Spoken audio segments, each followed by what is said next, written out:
Rusiya ərazisi olmuş Qars və Ərdahanda. Qars Ərdəhan nə vaxtdan olublar işğal altında, Rusiyanın işğalı altında. Orada deməli, ora əsli oradan olan erməniləri qeydiyyata alırlar bu dəqiqə.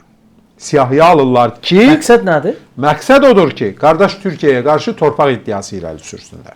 Və bu işdə Rusiya özü istəməsə hərəkət ola bilməz.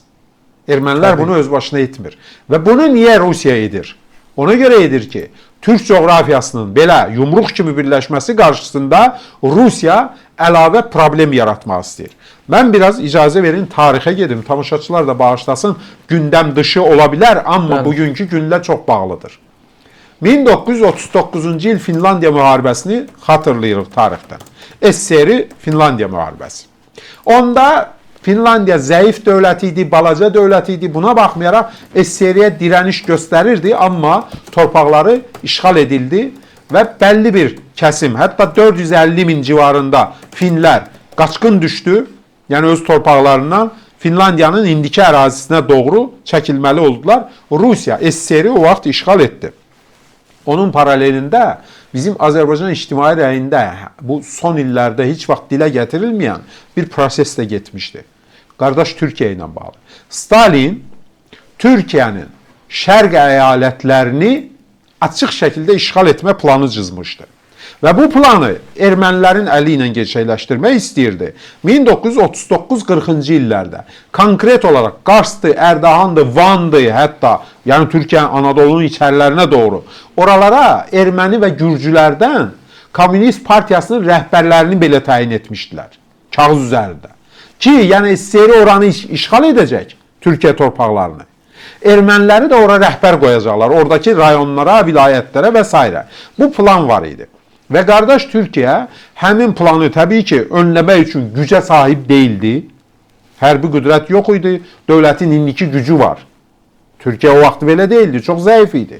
SSR isə getdikcə güclənirdi, imkanları geniş idi və Türkiyənin o torpaqlarını işğal edib, oralara erməniləri yerləşdirmək, erməniləri və gürcüləri rəhbər təyin etmək planı var idi. Siyahlar var idi konkret. Tutaq ki, Qarsın ilçələr deyirlər də olar, rayonları. Hansı rayona, hansı yan soyadlı, yaxud da ki, Trabzona qədər hətta ki, hansı Şivili soyadlı kim rəhbərlik eləyəcək. Və bu prosesi kim dayandırdı, necə dayandırdı? 41-ci ildə Hitler Almaniyası SSR-yə hücum edəndə ki, SSR artıq o müharibəyə girməli oldu və Almaniyaya qarşı vuruşduğu zaman Türkiyəni ertələdi. Ki, bu müharibə bitəndən sonra ora gedəcəyik. Türkiyənin üzərinə. SSR müharibədən qalib çıxdıqdan sonra Stalinin iştahı biraz da artdı. Baxmayaraq ki, milyonlarla itkilər verildi. Ölkənin bəlli bir hissəsi altı üstünə çevrildi. Amma bunlar bu plandan əl çəkmədilər. Türkiyənin o torpaqlarını işğal planı gündəmdə dururdu. NATO quruldu. NATO qurulan kimi də Türkiyə getdi NATO'ya üzv oldu. Və onunla da o proses dayandırıldı. Yəni, qardaş Türkiyə belə qurtulmuş oldu. Bəzən Türkiyədə bəzi nankorlar çıxır. Deyir ki, NATO'da nə işimiz var? Nə bilim, Avropa Birliyində nə işimiz var? Adamlar hələ də anlamır ki, NATO'ya girməsəydi Türkiyə, SSR adı altında Rusiya, qardaş Türkiyənin torpaqlarını işğal edəcəkdi.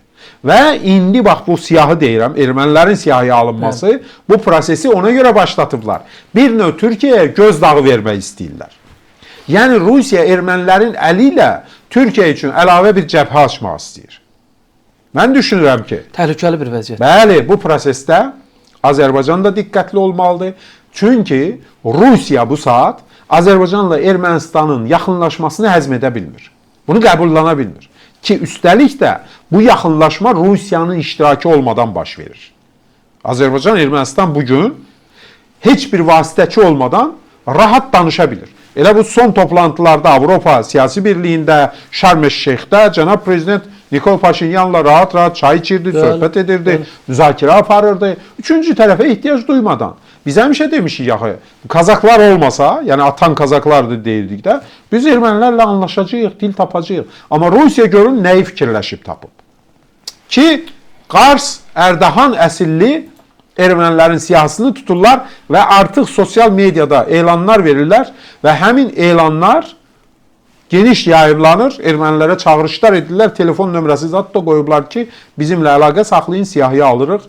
Ora iddia irəli sürəcəyik. Bunu Rusiyada edirlər. Dünyanın başqa yerində başlatsaydılar, bəlkə də harasa yoza bilərdik. Amma sırf Rusiyada başlaması o deməkdir ki, Rusiya bizim üçün yeni bir münaqişə fikirləşməkdədir. Ona görə əl-ələ verib qarşısını almalıyıq.